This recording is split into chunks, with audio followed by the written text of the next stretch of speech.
सलामती हो उन आंखों पे जो हिदायत की नजरें जमाए बैठी हैं और उन कानों पे जो जिक्र खैर पे मुंतज़िर रहते हैं। आदाब। आज लखनऊ से सीधे आपकी आवाज़ में हमारे साथ, जैसे कि मैंने आपसे कहा था कि अगले पॉडकास्ट में फ़खरुल हसन चांद साहब मौजूद रहेंगे, जो कि समाजवादी पार्टी प्रवक्ता हैं इस समय।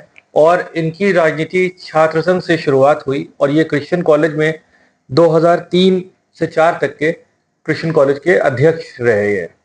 उसके बाद सर, सबसे पहले तो वेलकम आपका हमारे चैनल में, आपकी आवाज़ में। फर्स्ट ऑफ ऑल बहुत बहुत धन्यवाद, बहुत शुक्रिया आपका।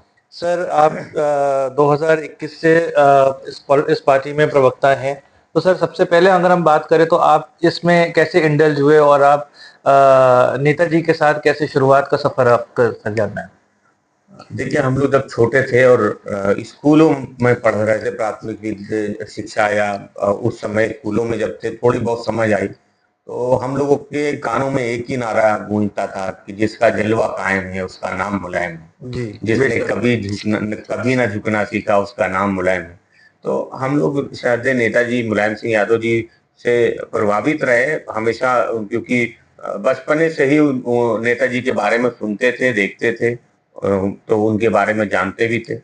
फिर जब मैं लखनऊ क्रिश्चियन कॉलेज आया इंटर पास करके, तो यहाँ मैं पहले समाजवादी छात्र सभा से छात्र संघ का संयुक्त मंत्री का चुनाव लड़ा मैं 2000 में। और जब वो जीता तब मैं पहली बार श्रद्धेय नेताजी मुलायम सिंह यादव जी से मिलने गया था। और स्वर्गीय ब्रह्म बख्श सिंह गोपाल जी उस समय जिंदा थे, वो सब साथ में थे। तो नेताजी से मिले तो नेताजी ने मुझे देखा था, मैं बिल्कुल दुबला पतला सा था बिल्कुल। और नेताजी से मिला तो नेताजी ने मुझसे मुझसे कहा कि तुम आदरणीय अखिलेश यादव जी का नाम लिया कि उनके पास जाओ और उनके साथ मिलके काम करो। तो फिर मैं आदरणीय अखिलेश यादव जी से मिला और फिर उनके साथ काम किया। फिर बसपा भाजपा की गठबंधन की सरकार आ गई, शासन चुनाव नहीं हुआ।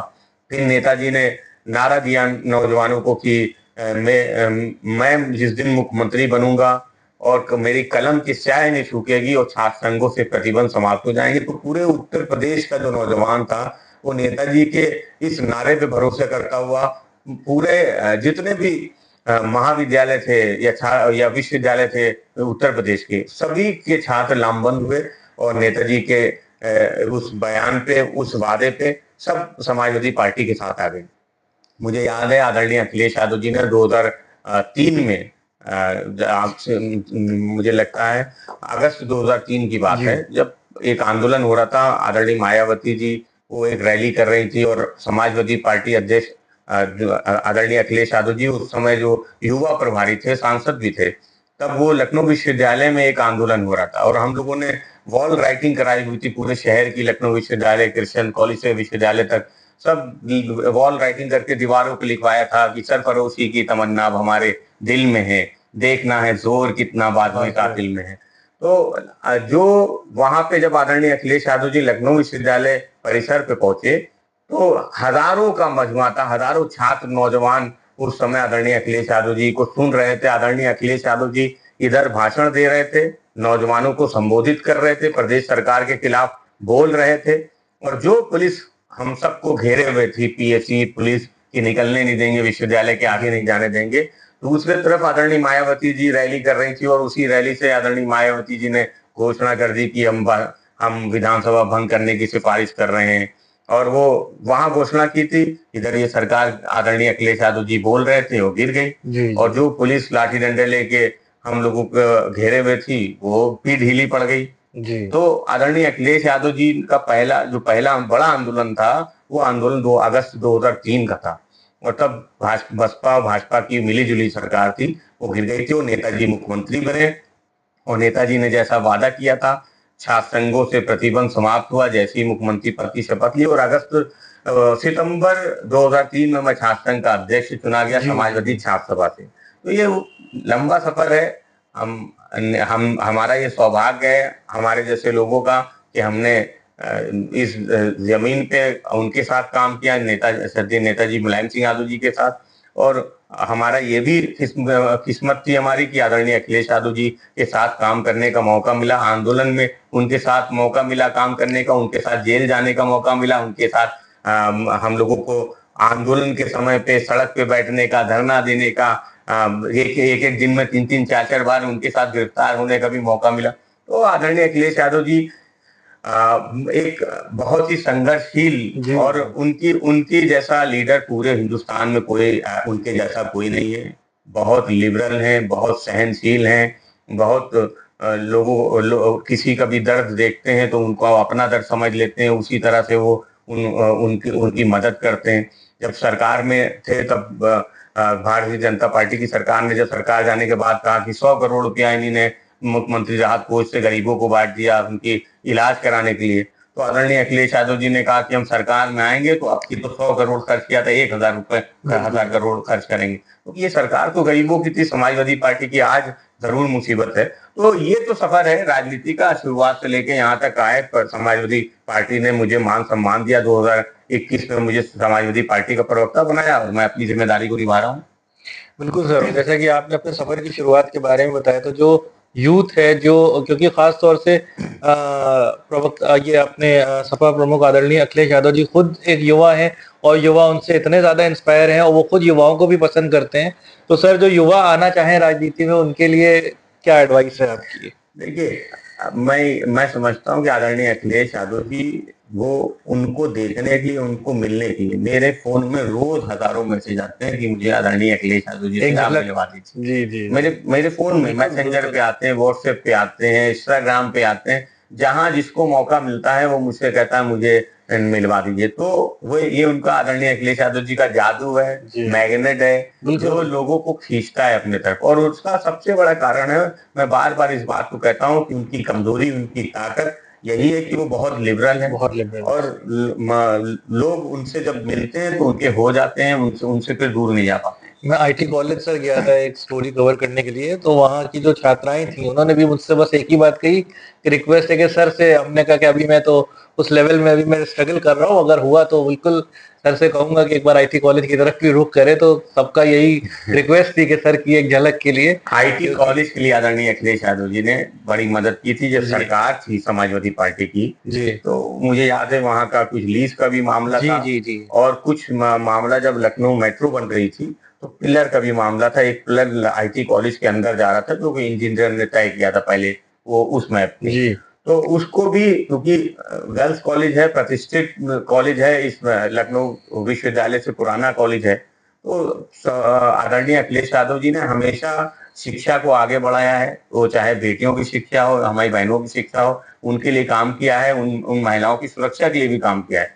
तो आदरणीय अखिलेश यादव जी जब मुख्यमंत्री थे तो आईटी कॉलेज एक कार्यक्रम में गए भी थे, मुझे याद है। और जब भी वहां कोई कार्यक्रम होगा बुलाया जाएगा, आदरणीय अखिलेश यादव जी निश्चित रूप से जाएंगे, क्योंकि आदरणीय अखिलेश यादव जी नौजवानों के बीच में उनसे बात कहने, उनसे बात रखने जरूर जाते हैं।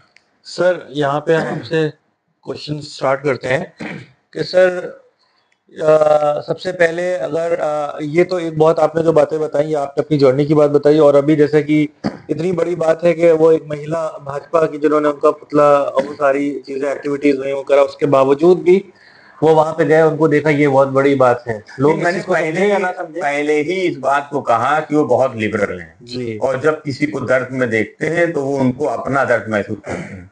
लोकतंत्र में ये परंपराएं होनी चाहिए जी। ये विरोध अपनी जगह पे, मुद्दे अपनी जगह पे, लेकिन भारतीय जनता पार्टी की सरकार ने लोकतंत्र की सारी मर्यादाओं को तार तार किया है। चुने हुए मुख्यमंत्री जेल गए, पत्रकार जेल गए, अधिकारी जेल गए।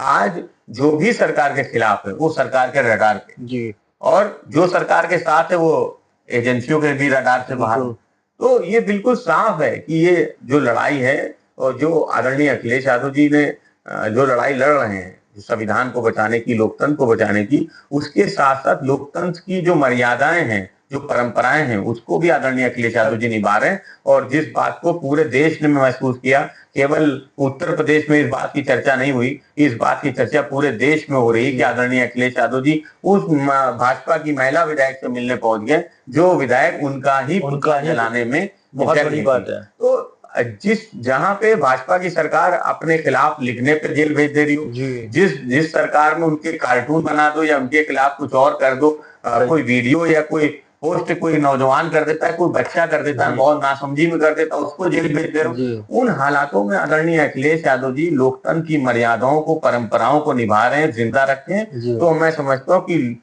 आदरणीय अखिलेश यादव जी, इसीलिए उनको लोग, जनता पसंद करती है, उनको प्यार करती है, मोहब्बत करती है।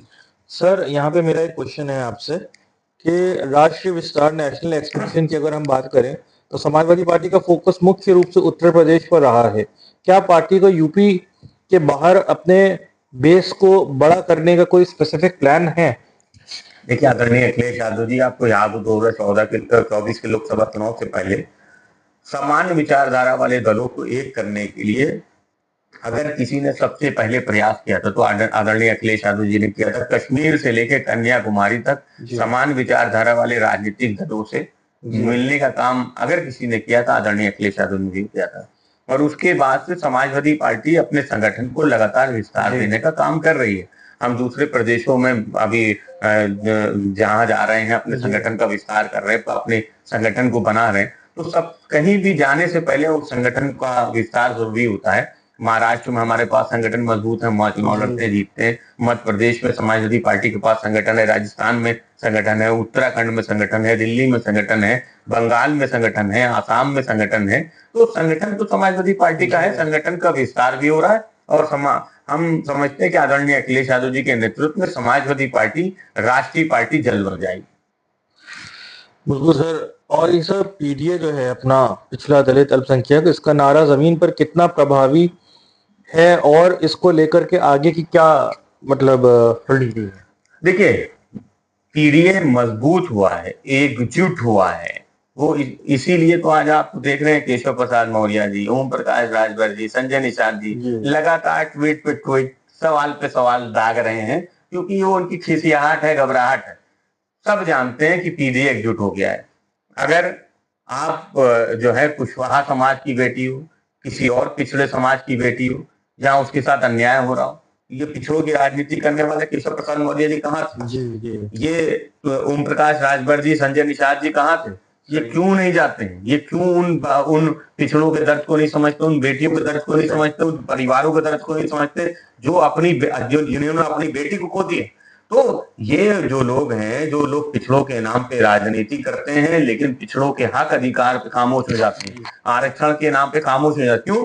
केशव प्रसाद मौर्य जी को स्टूल मिले या कुर्सी, वो चिपके रहना चाहते हैं। ओम प्रकाश राजभर जी को तो मलाई चाहिए सत्ता की, वो सत्ता की मलाई किसी भी कीमत पे हो। पिछड़ों को आरक्षण नहीं मिल रहा है, ना मिले, लेकिन ओम प्रकाश राजभर जी, उनके पिता पुत्र को कुर्सी चाहिए। पिता पुत्र को कुर्सी नहीं मिलेगी तो उनके में छटपटाहट शुरू हो जाएगी। अब वो कुर्सी जाने वाली है, 6, 7, 8 महीने की बात हो रही है, इसलिए ये विचलित है। और पीडीए एकजुट हुआ है आदरणीय अखिलेश यादव जी के नेतृत्व में, और अब की फिर से जो जैसे 24 में हराया था, 24 से बुरी हार 27 में भाजपा हारेगी। सर, लॉ एंड ऑर्डर पे सत्ता पक्ष भाजपा में जो लॉ एंड ऑर्डर इस वक्त का जो मॉड्यूल है, वो सबने देखा कि क्या है क्या नहीं है। समाजवादी पार्टी के जो क्लेम है, किस तरह से इसको काउंटर, मतलब अगर हम बात करें तो मेंटेनेंस के तौर पे ऑल्टरनेटिव क्या विजन है समाजवादी पार्टी? समाजवादी पार्टी ने ही डायल 100 दिया, समाजवादी पार्टी ने ही 1090 दिया। हम पता है भाजपा ने क्या दिया? भाजपा ने माफिया राज दिया, कोडीन राज दिया। भाजपा ने गाड़ी चढ़ाने वालों पर राज दिया, जहां कोई कार्रवाई नहीं होती। भाजपा ने दिया ऐसा राज जहां बलात्कारियों को बचाया जाता है, जहां माननीय न्यायपालिका को हस्तक्षेप करना पड़ता है, तब बलात्कारियों पे कार्रवाई होती है। तो ये भाजपा का लॉ एंड ऑर्डर है, ये लॉ एंड ऑर्डर नहीं है, मन मर्जी का ऑर्डर है उनका। जहां पे कार्रवाई करनी होती है, उनको लगता है कि करनी चाहिए, राजनीतिक फायदा, वहां कार्रवाई होती है सेलेक्टिव अप्रोच के साथ। गुंडे माफियाओं पे भी कार्रवाई सेलेक्टिव अप्रोच के साथ होती है। नहीं तो आप देख लीजिए किस पे कार्रवाई हो रही है। एक एक जिले में एक एक गुंडा माफिया मौजूद है जो भाजपा जिनको संरक्षण प्राप्त है। कहीं कोई कार्रवाई हो रही है तो बताइए क्यों नहीं हो रही है? वो भी आप हम सब जानते हैं, और नहीं करेंगे ये भी हम आप सब जानते हैं। तो जो लोग लॉ एंड ऑर्डर की बात करते हैं, उनको आईना सामने रखना चाहिए, फिर बात करनी चाहिए।